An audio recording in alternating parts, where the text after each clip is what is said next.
Wahyu pasal 19 ayat 1 sampai 10.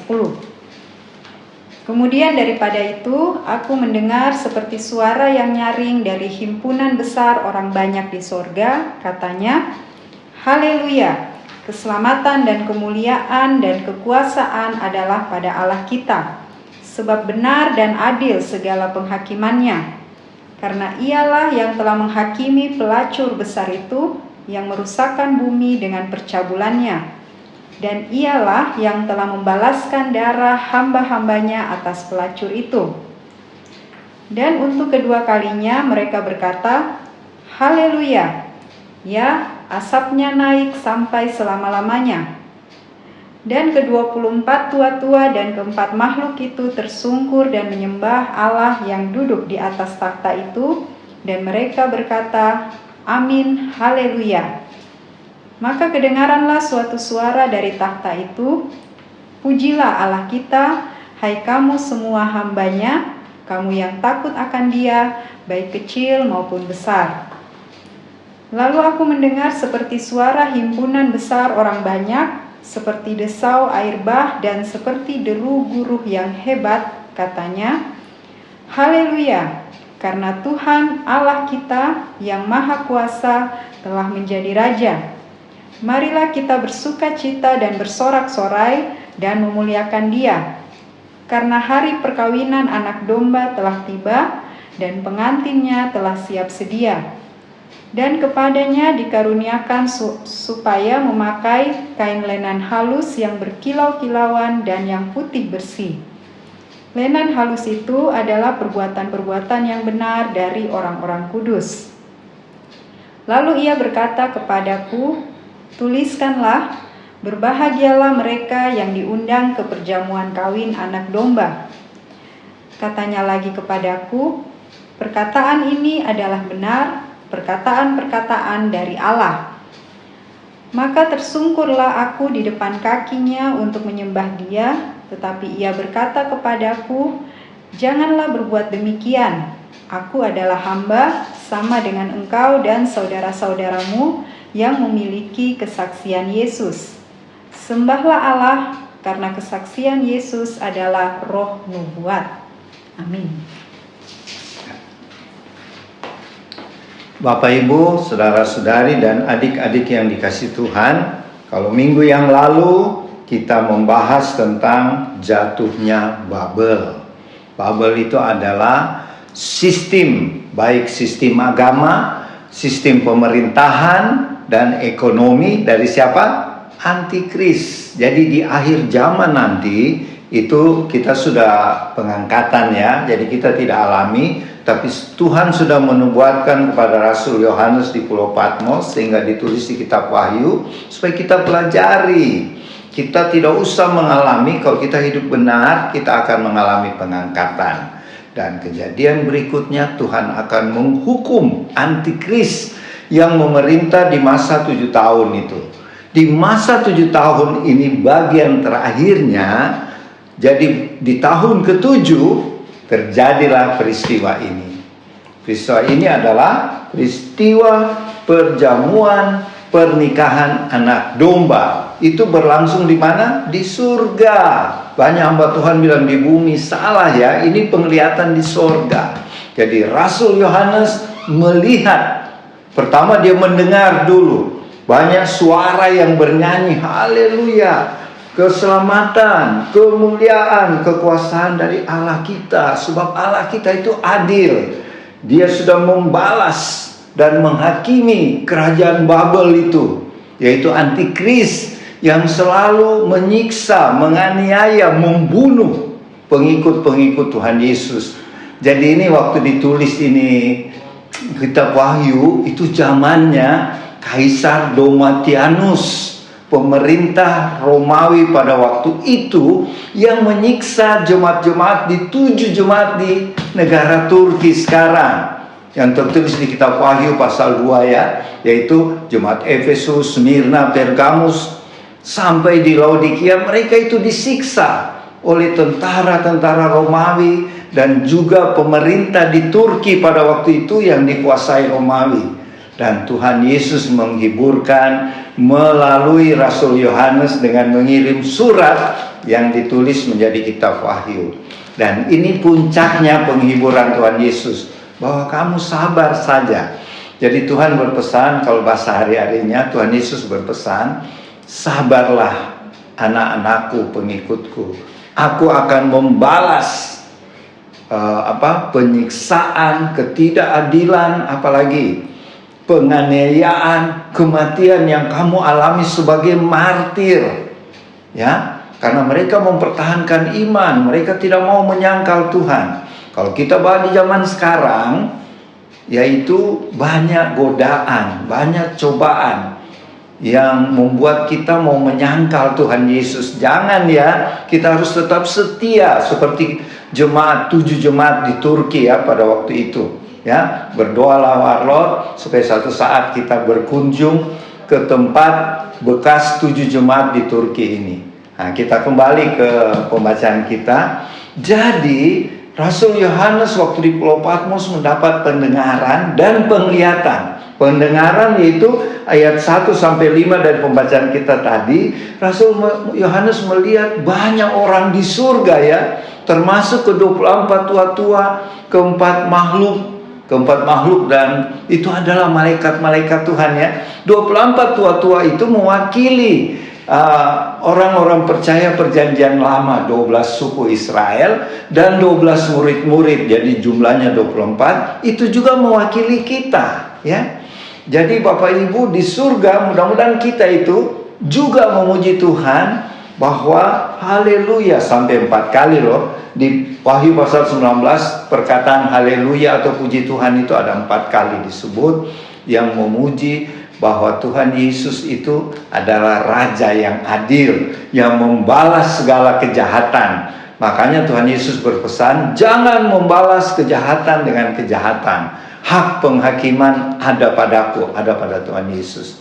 Ada orang selalu bilang, "Opa, kalau kita lihat itu orang yang tidak benar, kok hidupnya enak ya, gemuk-gemuk." Itu seperti di Mazmur 73.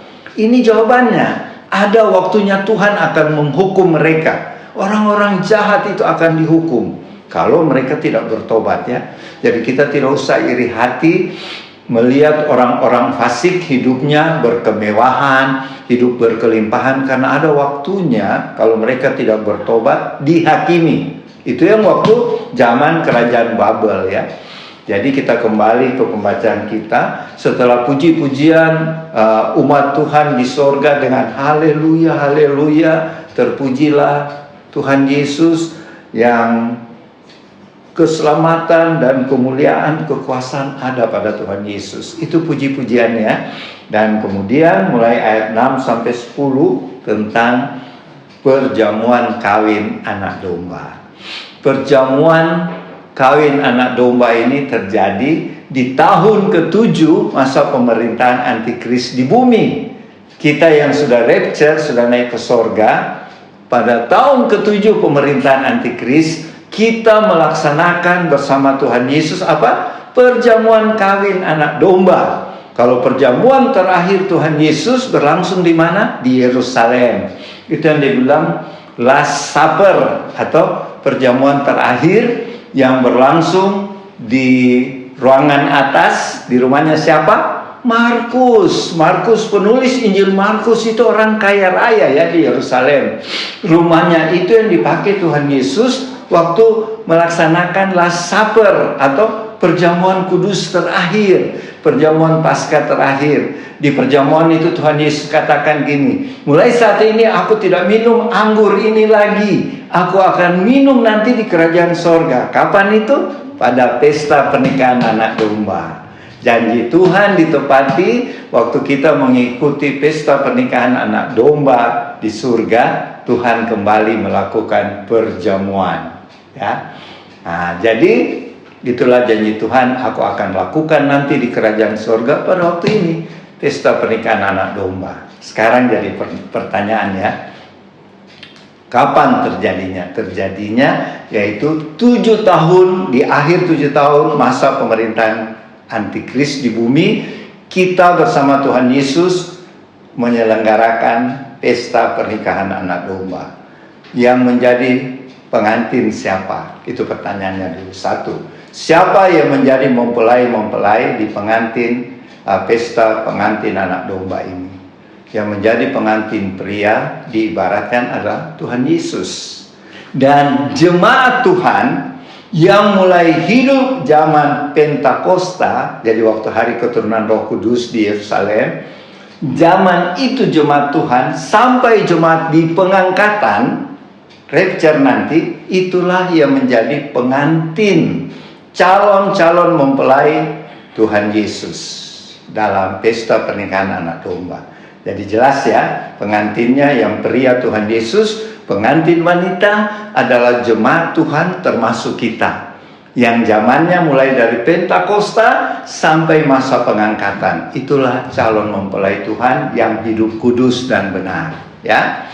Kemudian siapa menjadi tamu-tamu? Kalau di pesta pengantin tentu ada tamu. Tamu-tamunya ialah mulai dari zaman Adam, Abraham sampai siapa? Zaman Yohanes Pembaptis. Itu jadi tamu. Jadi istimewa kita ya. Kita jadi calon pengantinnya Tuhan. Jadi tamu-tamu di pesta itu mulai dari zaman Adam, Abraham sampai di zaman Yohanes Pembaptis. Ya, jelas ya? Sudah. Dan yang menyelenggarakan, yang bagian konsumsi, bagian atur makanan dan lain-lain siapa? Malaikat-malaikat di sorga. Makanya ini pesta yang paling besar yang pernah akan ada dan paling unik, ya. Dan supaya kita mengerti betul di bangsa Yahudi, di bangsa Israel tentang pernikahan ini ada adat istiadatnya yang tentu berbeda dengan adat istiadat pernikahan di Indonesia. Saya jelaskan secara singkat ya, supaya kita mengerti apa itu pesta pernikahan anak domba. Kalau orang Yahudi zaman Tuhan Yesus, zaman Yohanes tulis ini kitab Wahyu, bahkan sampai sekarang masih juga berlangsung adat ini. Pertama, masa pertunangan. Masa pertunangan itu orang Yahudi dari sejak kecil, masih 2 tahun sudah dipertunangkan. Jadi seperti Yusuf dan Maria itu sudah dipertunangkan sejak umur 2 tahun, masih anak-anak, bahwa mereka nanti akan jadi suami istri. Dan menurut kitab-kitab tua Yahudi, Maria kawin di umur 15 tahun, Yusuf sekitar 21 tahun, jadi beda 6 tahun ya. Yusuf si tukang kayu, ayah fisiknya Tuhan Yesus, dan Bunda Maria 15 tahun waktu menikah. Jadi mereka sudah dipertunangkan. Itu adat istiadat Yahudi ya. Pertama dipertunangkan. Kemudian satu saat orang tua dari laki-laki mempelai pria akan membawa mahar. Apa itu? Mas kawin kepada orang tua calon mempelai wanita. Ya. Mahar itu dari si bapak, bukan dari si laki-laki ya. Bapak calon mempelai pria. Jadi kalau Ciko dulu menikah, harusnya saya yang bawa itu mahar, bukan Ciko. Dan itu disediakan kalau sistem Yahudi, orang tua laki-laki yang sedia, bukan si pengantin. Nah di Indonesia harus si pengantin ya. Nah ini beda kan cara Alkitab zaman waktu Yahudi, zaman Tuhan Yesus. Orang tuanya Yusuf yang sediakan, bukan Yusuf ya. Ini yang saya tahu dari adat istiadat Yahudi ya. Bawa mahar atau mas kawin itu kepada orang tuanya Maria misalnya ya. Dan setelah diterima mereka akan atur tahun depan baru kawin. Jadi belum kawin betul ya, belum menikah, belum pernikahan ya. Dan ini yang dialami oleh Yusuf dan Maria waktu hamil. Tetapi buat orang Yahudi setelah bawa mahar itu sudah dianggap mereka sudah menikah. Tapi belum boleh hidup sebagai suami istri. Mengerti ya? Jadi mereka sudah dipertunangkan. Waktu itu Yusuf 21 tahun, Maria 15. Tapi tidak boleh sebagai suami istri. Tetapi mereka secara adat dianggap sudah menikah. Tapi tunggu diberkati dulu. Jadi waktu Yusuf dan Maria pergi ke Bethlehem, diberkati oleh siapa? Sakaria, suami Elizabeth ya, imam besar. Diberkati, mereka sah jadi suami istri, baru Tuhan Yesus lahir Ya, gitu ya ceritanya. Jadi kembali lagi di kisah yang kita baca di Wahyu ini, waktu Tuhan Yesus, Bapa di sorga melamar jemaat, yaitu kita yang percaya Tuhan Yesus sungguh-sungguh. Bapa di surga membayar maharnya atau mas kawinnya dengan apa? Darah anak domba, yaitu darah Tuhan Yesus di kayu salib. Itulah mahar mas kawin kita yang tidak bisa dinilai dengan uang. Jadi kita sudah dibeli dengan darah yang sangat mahal, darah Tuhan Yesus. Jadi kita sekarang jemaat Tuhan sudah menjadi tunangannya Kristus. Sudah dibeli ya, sudah diberikan mahar. Dan kita akan tunggu nanti pesta pernikahan kita, yaitu pesta pernikahan anak domba di sorga.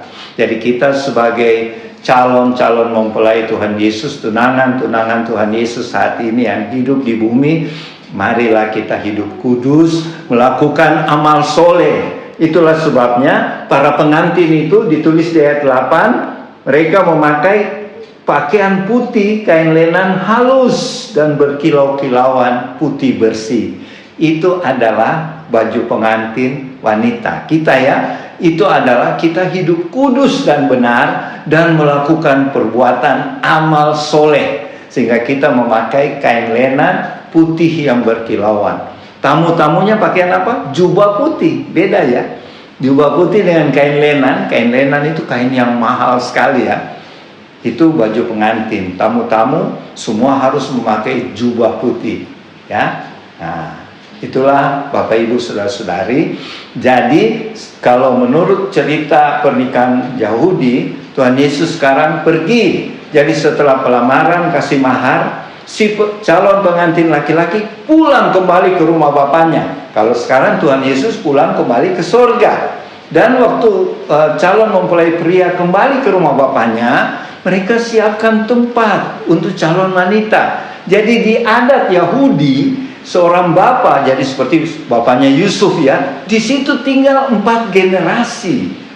Ya, jadi Tuhan Yesus, kalau Tuhan Yesus punya anak lagi, jadi ada 4 generasi tinggal di satu rumah. Beda di Indonesia ya, setelah kawin keluar rumah. Nah ini beda adat istiadat bangsa pilihan Allah, beda. Kadang-kadang kita rasa lebih benar ya, tapi tentu yang benar adat istiadat bangsa Israel karena mereka dipilih Tuhan ya. Jadi si calon mempelai itu kalau pulang ke rumahnya menyediakan tempat. Kemudian dia akan jemput mempelai wanita, baru kasih tinggal mempelai wanita di rumahnya bapaknya. Kalau kita bawa keadaan sekarang, kita ini lagi menunggu Tuhan Yesus sedang mempersiapkan rumah kita di sorga. Yohanes 14 berkata, aku pergi kepada Bapa untuk menyediakan tempat bagimu, dan aku akan kembali menjemput kamu pada waktu pengangkatan rapture.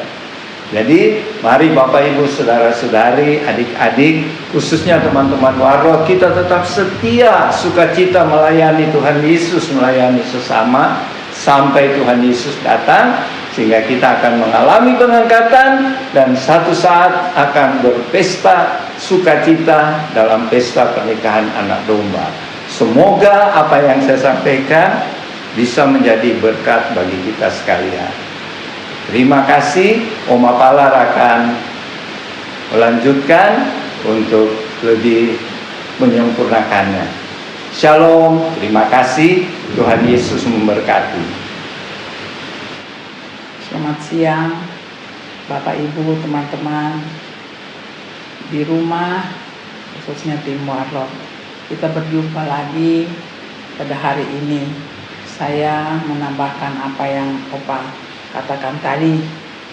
Saya mau katakan bahwa pembacaan kita di Wahyu 19 itu menceritakan apa rencana Tuhan yang 19 ke belakang, bagaimana rencana Tuhan menyatakan dunia ini. Ya, kita sudah harus tahu. Saya berulang-ulang katakan bahwa 19 ke bawah itulah rencana Tuhan menyatakan pada kita dunia bahwa kehidupan dunia ini ada di dalam tangan dan otoritasku. Memang Di dalam perjalanan ada pilihan-pilihan bagi manusia untuk mengatakan bahwa kita ada di pihak Tuhan atau tidak. Ya, kalau kita di pihak Tuhan, kita akan mengerti bagaimana Tuhan membentuk bumi ini, membentuk dunia ini, menyatakan otoritasnya, membuktikan bagaimana dia berotoritas atas kehidupan ciptaannya, yang dia mau katakan ada bukti, menyatakan pada lawannya adalah iblis, roh iblis yang selalu rencana menghancurkan kehidupan anak-anak Tuhan, kehidupan ciptaan Tuhan. Ya, tapi rancangannya itu Tuhan membalikan menjadi suatu bukti, suatu kenyataan bahwa kehidupan di dalam Tuhan, apa yang Tuhan buat tidak pernah sia-sia. Di situ saya ulangi lagi, kita akan mengadakan bagi umatnya, dia mengatakan kebebasan kita untuk memilih kepada Tuhan sendiri atau di pihak iblis. Nah, itulah pada akhirnya semua kita sudah baca sampai pada Wahyu 18, bagaimana Tuhan menyatakan kehidupan otoritasnya dia terhadap bumi ini.